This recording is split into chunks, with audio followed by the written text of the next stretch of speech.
What's up, guys? You know what it is. It's your boy Ruben. New week, new video. And I'm a little late on this one, but I want to cover week one real quick. Jags lost to the Washington Commanders. Still got to get used to saying that. However, the upshot to that was we had an opportunity to win that game. Unfortunately, we allowed 14 points in the fourth quarter, and that was pretty much all she wrote for us. So here's the good. The good is, again, we had the opportunity to win that game. By the end of the game, we looked like a competent football team. There's some things that I think we can clean up and tighten up with some coaching. I think this will definitely be the kind of season where we have some bumps and bruises, but by the end of the season, we should have a lot of reason to be excited come next season. I still maintain that this can be a 7-9 win team. We could be in shouting distance of a wild card. It's something that could happen, but it's not really what my expectations are. As long as they reach 7 wins, I think that's a win for everybody.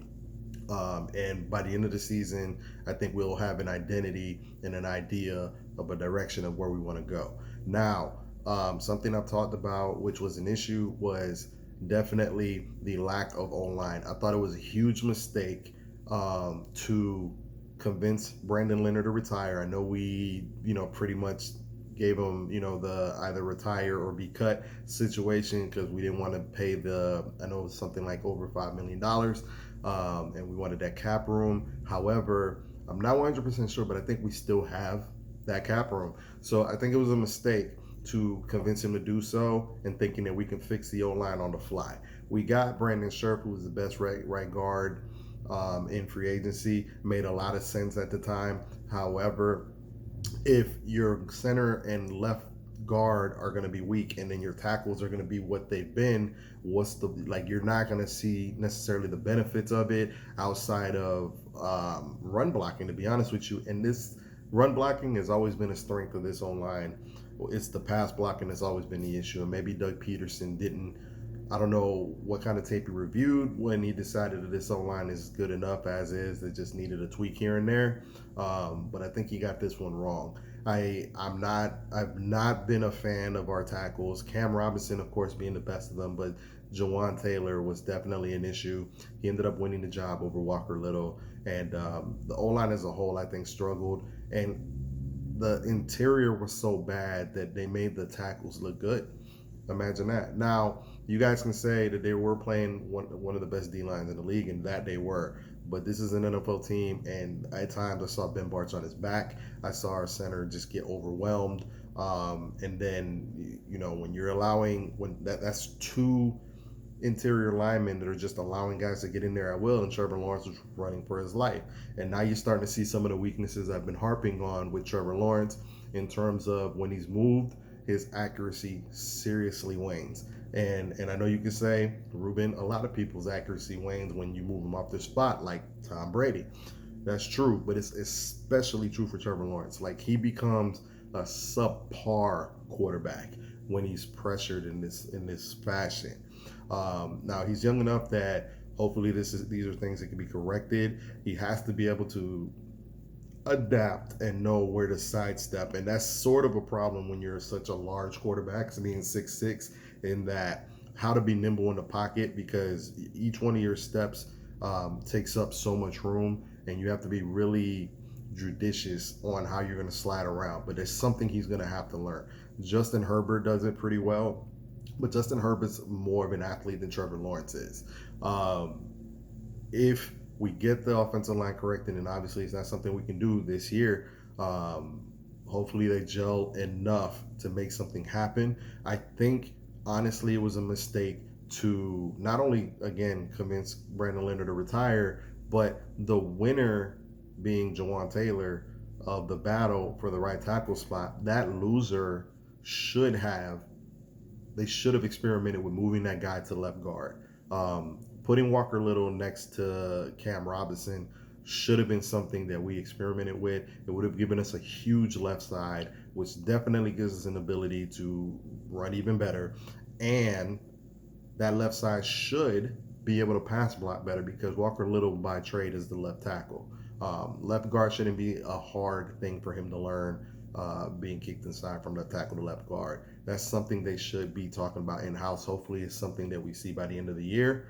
I would have rather seen Jawan Taylor kicked inside. I think he's built more like a guard, and hope for the best with Walker Little on the right side, but that's not where we ended up.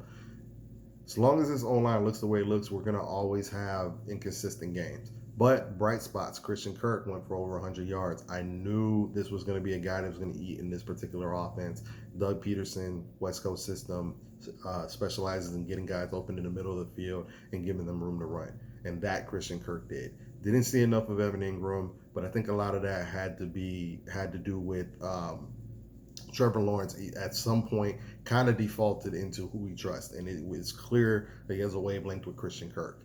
Now, we started off really slow, and some of that is it's week one.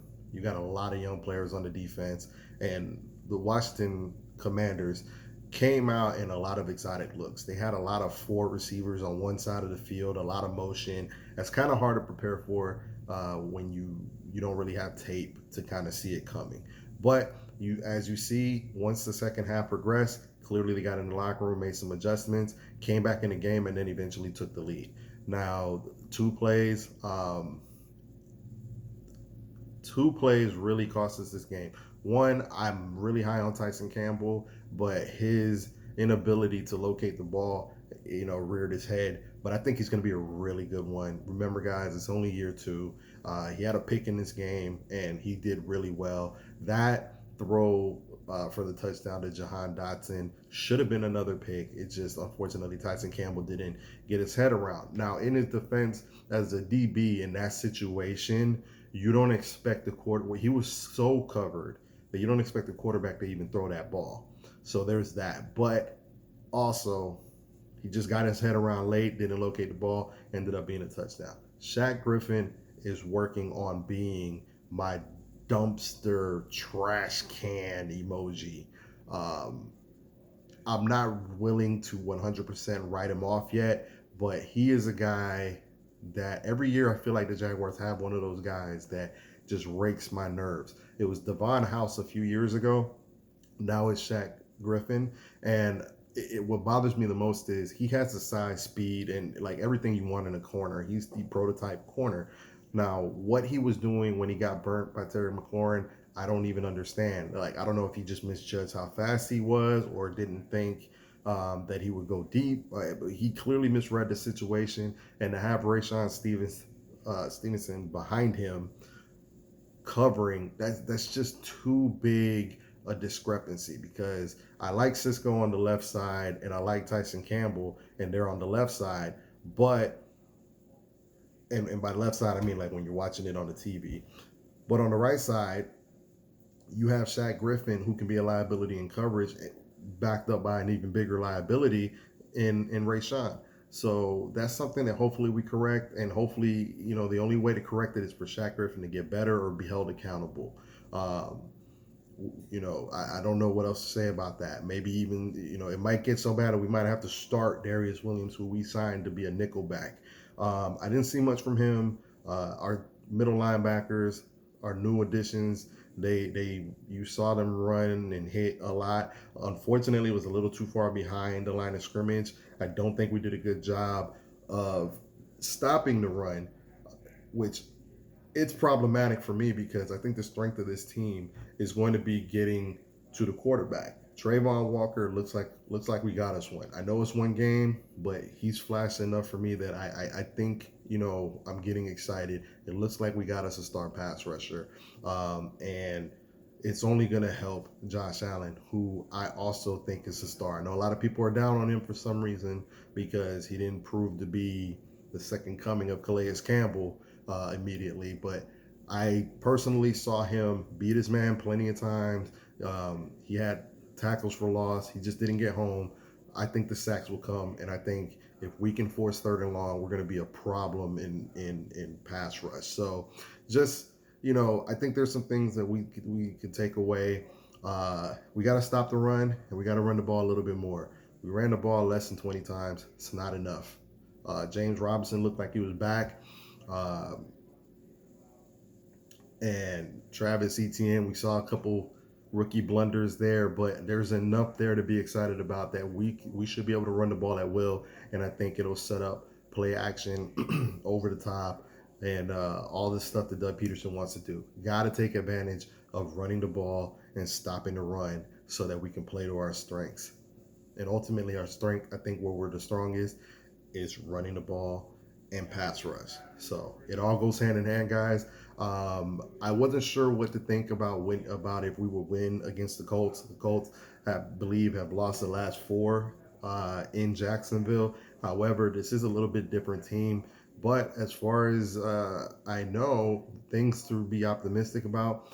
I heard DeForest Buckner is questionable, and Shaquille, the middle linebacker, because his name is Shaquille Leonard now, he won't be playing, which means if Buckner's out, it should be, I mean, it's just there for the taking. We should be able to run the ball down their throat and dictate the game to them.